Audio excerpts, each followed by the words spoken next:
politique bi lépp mi ngi jëm ci xeexu ñaar ñi ñu jiite et c'est dommage alors que tey wëgëroon na fekk. waaye tamit ñoom ñoo doon joxoñ baaraamu tuuma ñi fare woon Macky Sall. oui bien sûr bien sûr c'est vrai c'est vrai seen loxo tamit dafa war a set. c'est vrai je suis d'accord aussi moo tax ce qui se passe là c'est important. c'est vrai je suis d'accord. oui je suis d'accord. c'est pour dire que ñoom parce que ñun mënuñu dul commenter seen actualité. c'est normal yow mënu ma wax lu dul ci li fi xew. li fi xew ñoom la. tey bu doon ni Sénégal da doon final démb Coupe d'Afrique tey loolu la ñuy waxtaane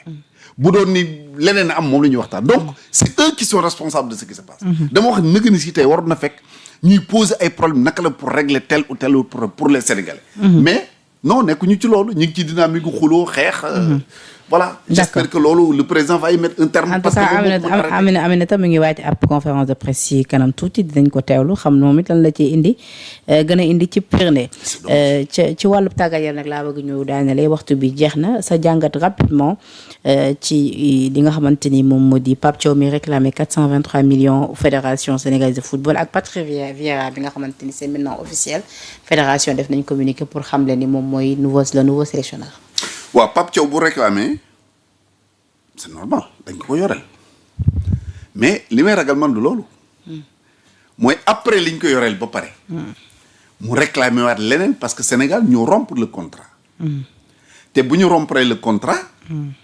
amel nañ ko suma juumul près de 8 mois de salaire duñ ko war a mën a fay ak ay prime loolu beneen affaire la Patrick mi ñu jël également def ko coach moi j'applaudis des deux mains parce que am nay jamono sax man ma doon wax piste Hervé Renard mais par la suite j'ai dit non bi ma déggee Patrick j'ai dit Patrick est le meilleur choix d'abord il est sénégalais comme nous muy benn ñaareel ba li mu def ci football sénégalais bare nañu fi nekk tey yore ay ndombo tànk di jiite te defuñu ko fi parce que ñoom ñoo créé l'Institut Jambar bari joueurs yu bëri yoo nga xam te ñu ngi leen di dégg ñu suñu def suñu fierté ci seen loxo lañ jaar donc rien à dire te it am na suffisamment de personnalité et un caractère boo nga xam parce que pour diriger fédération bi loolu la laaj pour diriger notre équipe nationale loolu la laaj d'une part face aux fédéraux d'autre part face aux joueurs yi nga xam ñoom nga indi il faut nga nekk nit ku am caractère maintenant wax yëpp nag loolu yëpp lu ñu tuur suñu bët la di lëndëmal suñu bët xam nga wax ji mooy lan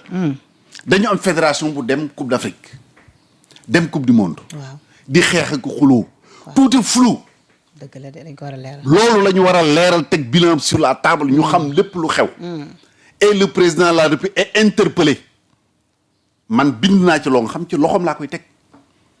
parce que def naa ci recherche yi ma war a wax naa ci ak ñi mu ci war a wax li ma jàpp ni mooy solution parce que bu ñu ko waxul tey wax ko suba li ma jàpp ni mooy solution bind naa ko par respect nag du ma ko wax ci mbedd tant que egguma ci moom teg ko ci loxoom il va me recevoir on va en parler comme on parle là de des autres sujets dafa intéresser le Sénégal donc loolu mooy wax ji fédération bi na wax li mu war a wax choix d'un entraîneur détail la limogeage du Pape Thiaw détail la dafa am leneen lu ko jiitu dem nañ Coupe d'Afrique dem nañ Coupe du Monde scandale sur scandale lépp jaxasoo ñu fédération moom mënuñu wax d'une seule voix amul unité amul bopp amul genn c'est ça qu'il faut régler te ils ont un mandat de 4 ans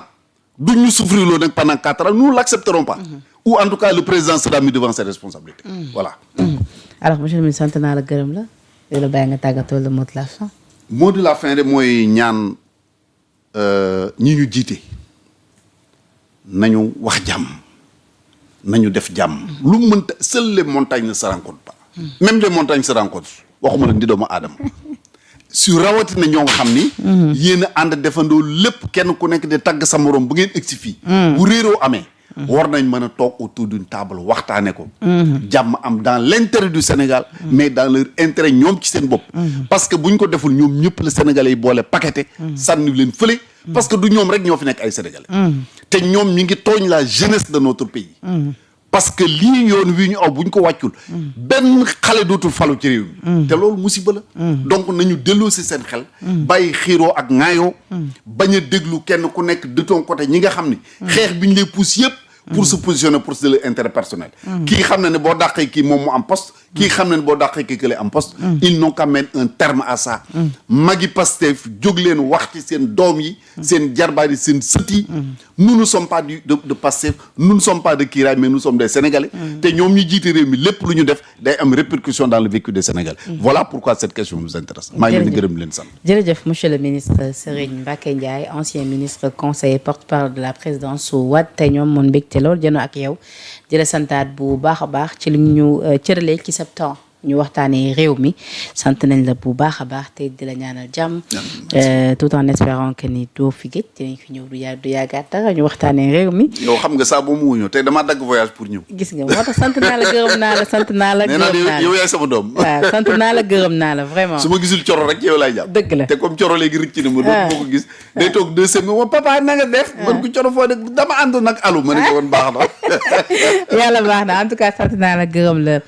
monsieur le ministre Mbacké Ndiaye di remercier également ñi safo programme yu Sénégal 7 TV yëpp di remercier également tuuti ma ngi mu nekkoon à la régie la rédaction de Sénégal 7. tuuti vraiment ku jar a remercier la xale bu am yar elle est magnifique elle est très courtoise vraiment yal na ko yàlla fal ca. amiin yaa rabbal aalamiin donc di leen jox di dégg ci kanam tuuti ngeen mën ma retrouver waat ak Abdou Karim Gueye xurum xaq d'ici là portez-vous bien jërë ngeen jëf.